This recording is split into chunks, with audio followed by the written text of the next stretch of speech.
what that is. Some of you don't know what that is. All that really means is in the mortgage itself, there's a power of sale clause. In Florida, which is close to our market, is a judicial foreclosure state. That means places like Realty Track gives out information. You can go to Realty Track and give me a list of all the notice of list pendings in Florida, and it is pretty accurate, okay? Because there's a judicial foreclosure state is that there's an actual legal court action filed. So getting the list in a judicial foreclosure state is relatively easy, okay? Because in a non-judicial foreclosure state, there is no notice. The notice is the newspaper.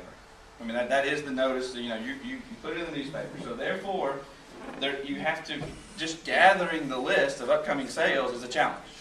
You know, I mean, and so you have to be able. I mean, we do it through lots of different sources. I mean, I pull it from the newspaper themselves. I pull it from the probate, and I generate my own list. And you know, and so that's one reason right there that, you know, if you're targeting places, there's less competition in non-judicial foreclosure states. 4 to 6 weeks is about what it takes for, in Alabama, you go into the notice, they say you're gonna, your house is going to be auctioned on this date. It runs 1, 2, 3 weeks, skips a week and sells. So in that 4 to 6 weeks, I can get a list right now of every house that's coming up for the next 45 days. All right, in our market, 250,000 people. We got about 4,000 homes on the market. There are between 150 and 300 sales a week scheduled for foreclosure every single week. Okay, so you got this massive list, okay, and most of them don't go to sale. They postpone, cancel, we'll talk more about that, file bankruptcy. But so you get the list, the debtor owns the house. When they're in default, so this is where your short sale comes in. People do short sales. If I want to buy that house, I got to buy it from Mr. and Mrs. Smith. Okay, they own that house, so I have to get it from them. And all the baggage that comes along with it, the second mortgage, the judgment, the IRS, the creditors, all that has to be cleared out in the short sale process. So that's where the short sale, and all the junior lien holders. So that's short sales. That's where that whole, you know, animal lives if you're going to do short sales. All right, at the auction, a lot of people, and look, I'm going to treat you like you don't know any of this, okay? Some of you are going to know, but, you know, the foreclosure auction is where the lender gets title. So before, if I wanted to buy, I had to buy it from Mr. and Mrs. Smith. When he goes to sale, 90 to 95% of them, they bid in the debt owed. Regardless of what, they owe $100,000, they're going to bid in at $100. They owe $300, they owe $200.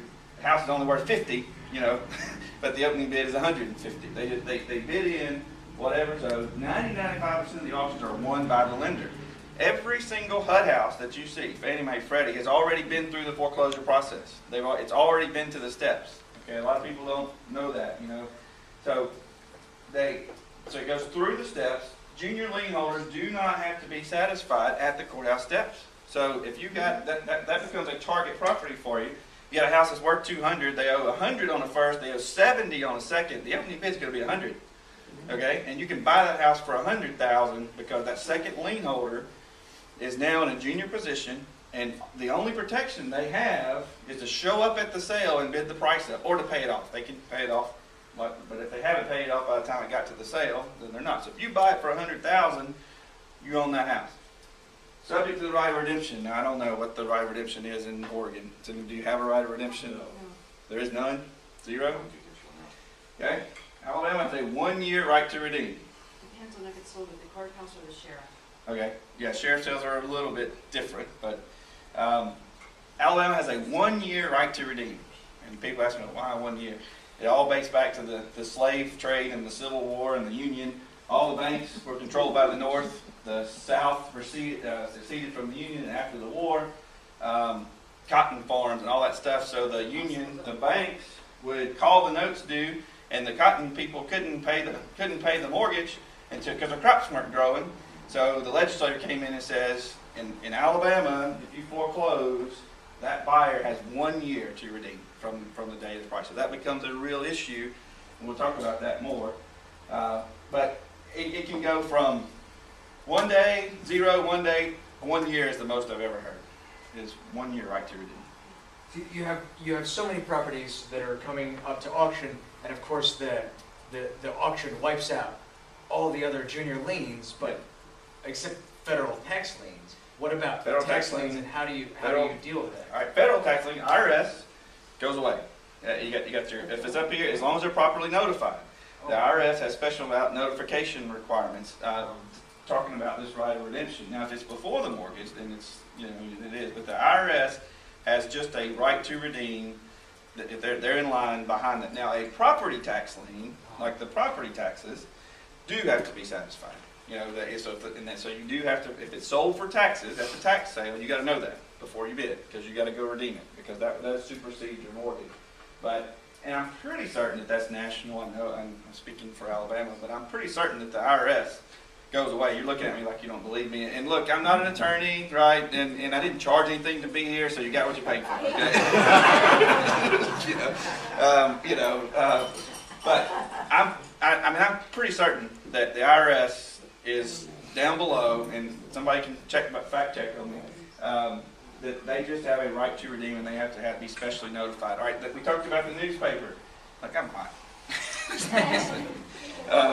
The newspaper is the notice, and it gives notice to the person that lost the house, but it gives notice to all those junior lien holders too, except for the IRS. The IRS has got a form for everything. The guy back there that you're talking about, the tax code. So the lender has to notify the IRS that this sale is happening. So figure out what the right of redemption is and know what that is. Real estate owned, REO. All right, we went through the foreclosure up to REO, stands for real estate owned. That's where, after they've already taken title, this is your FHA, VA, Fannie, Freddie. These entities guaranteed the loan. Now, here's the deal. Particularly with a HUD deal, you got a lender, $100,000. The FHA's already said, we're going to buy the house back from you. They've already got a buyer. Why do they need to discount it at the auction? They don't. So typically, on a HUD-backed loan, there won't be a huge discount at the auction because they have no reason to take $20,000 because they've already got a buyer. HUD's already said they're going to buy it. So we don't see huge discounts. The lender doesn't write the price down at the steps on these FHA-backed loans. REOs, OREOs, OREOs, whatever, as other real estate owners. If you hear that talked about, that's typically where you're going to, those realtors that are looking for listings, or if you're looking for commercial or land or big, huge developments, that's the special assets is another, or OREO is a department that handles those deals. All right. Just a quick question on Oreos. When you say commercial, does that also mean residential 5 units and up, or is that Yes, not typically commercial, a commercial backed loan, the commercial security that was secured by a commercial loan would be in that. They treat it as their different departments. Does that also include jumbo loans? Are they special assets? Most of the time, yes, it varies, but most of the time, it depends on the bank too. If it's the small bank on the corner, it's all the same. But the bigger banks have specialized asset departments. So, but a lot of times you see all these alphabet soup, and you don't know what all that means. All right, buying with steps. Ignore the amount of risk. You can reduce the risk by preparation and knowledge. If you had 6 hours to chop down a tree, I spend 4 hours sharpening my axe. That's what we're doing here. We're learning how to. We're gonna take that risk, and that's why we're going to be investing and not gambling. We're not close to. We don't have gambling in Alabama. We have to go to Mississippi to Biloxi. So everybody goes. I'm Baptist. We don't dance and we don't gamble, but oh well. You Not in your own county. That's right. What you take a Baptist fishing, you got to take 2, because if you take 1, you'll drink all your beer. If you take 2, they won't drink it all.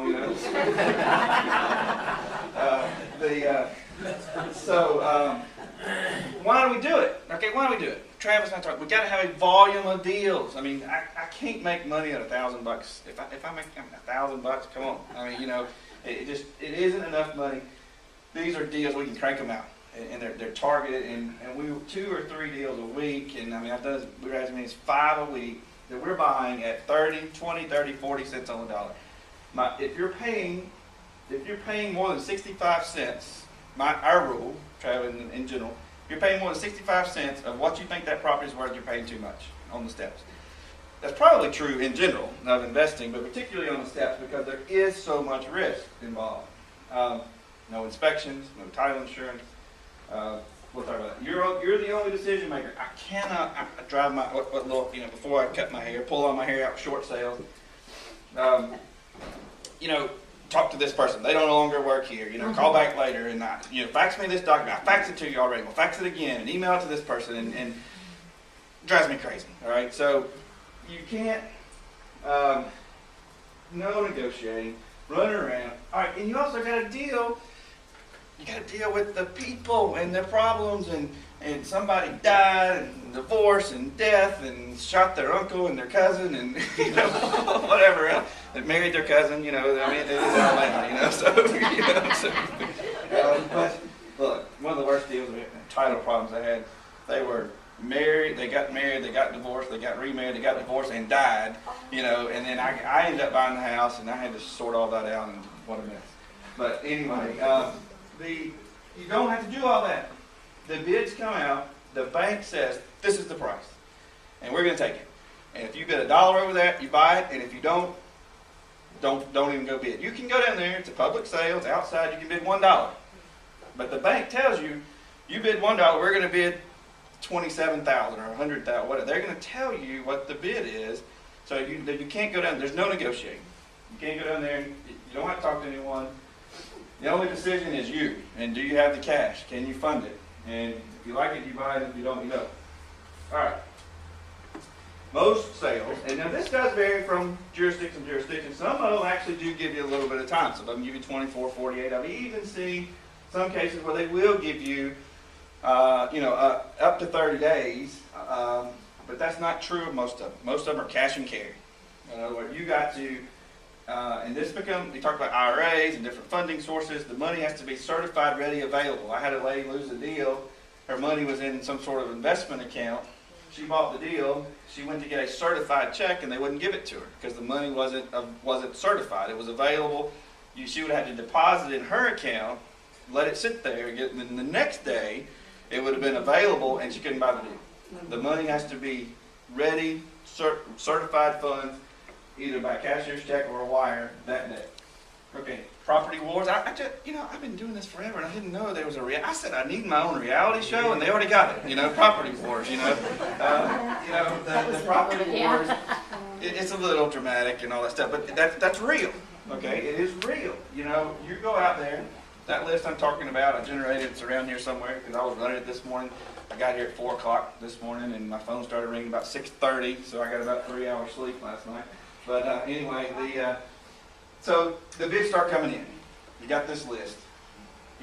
Opening bid is, cancel, postpone, cancel, postpone, cancel. That's mostly cancel, postpone. They cancel it, they file bankruptcy. Here's the deal. If you owe $100,000 on your house and it's worth $200,000, file bankruptcy. That's what you should do. I mean, there's no other, you should file bankruptcy. And so, if they don't file bankruptcy, they're an idiot because they got bad advice. So bankruptcy kills the deal, stops the sale. So you can't target this list because there's so many of them. So you wait till the bid price comes out, and then it's, Travis, do we have money today? Where's the money at? I get my guy. I'm doing all this on my computer. I used to do this by hand, flipping through books and microfilm. Now you can do it all on your phone, right? You got to have, and that's another way.